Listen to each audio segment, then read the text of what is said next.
America, Israel, Iran तणावाच्या पार्श्वभूमीवर महाराष्ट्रातील तरुण अडचणीत आल्याचा गंभीर मुद्दा विधानसभेत उपस्थित करण्यात आला आहे.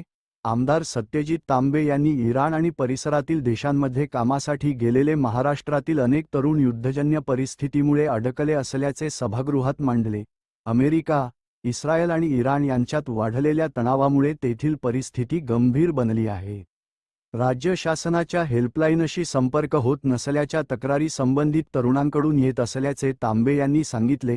अडकलेल्या नागरिकांच्या सुरक्षित सुटकेसाठी स्वतंत्र आणि प्रभावी हेल्पलाईन तातडीने सुरू करावी तसेच समन्वय वाढवावा, अशी मागणी त्यांनी केली.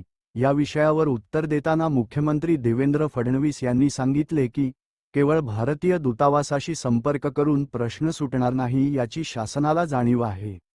त्यामुळे मदत व पुनर्वसन मंत्री गिरीश महाजन यांच्याकडे या प्रकरणाची जबाबदारी सोपविण्यात आली असून संबंधित नागरिकांसाठी स्वतंत्र व्हॉट्सॲप क्रमांकही उपलब्ध करून देण्यात आला आहे. युद्धजन्य परिस्थितीत अडकलेल्या महाराष्ट्रातील नागरिकांच्या सुरक्षिततेसाठी शासनाने अधिक वेगाने पावले उचलावीत, अशी मागणी आता जोर धरत आहे. डेझ न्यूज मराठी सौजन्य यशोधन संगमनेर. महाराष्ट्रातले अनेक तरुण जे आहेत ते बोटींवर देखील काम करणार आहेत आणि तिथून सातत्याने ते फोन करतायत की ते इराण आणि त्या परिसरामध्ये जे अडकलेले आहेत. तर राज्य शासनाने जे हेल्पलाईन डेस्क चालू केलेला आहे त्यांचा संपर्क होत नाही आहे आणि त्यामुळे ते व्हॉट्सॲपवर आमच्याशी संपर्क करतात. परंतु आपणच असं काही जर त्यासाठी हेल्पलाईन चालू केली तर माननीय मुख्यमंत्री महोदयांना ती विनंती आहे. मगाशी तांबे साहेब म्हणाले तसं आम्हालाही लोकांचे मेसेजेस येतात, मंत्र्यांनाही येतात, आमदारांना येतात, ते माझ्याकडे फॉरवर्ड करतात. लगेच आपण MEAलाही कळवतो आणि आपल्या हेल्पलाईनच्या माध्यमातूनही त्यांना जी मदत पाहिजे ती मदत करण्याचा प्रयत्न करतो.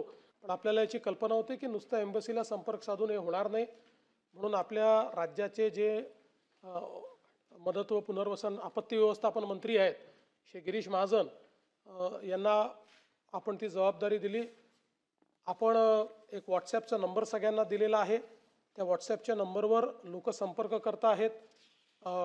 त्यांच्या ज्या तिथल्या अडचणी आहेत त्या आपण दूर करण्याचा प्रयत्न करतो आणि त्यांना परत आणण्याच्या दृष्टीने देखील सगळे प्रयत्न आपण हे सुरू केलेले आहेत.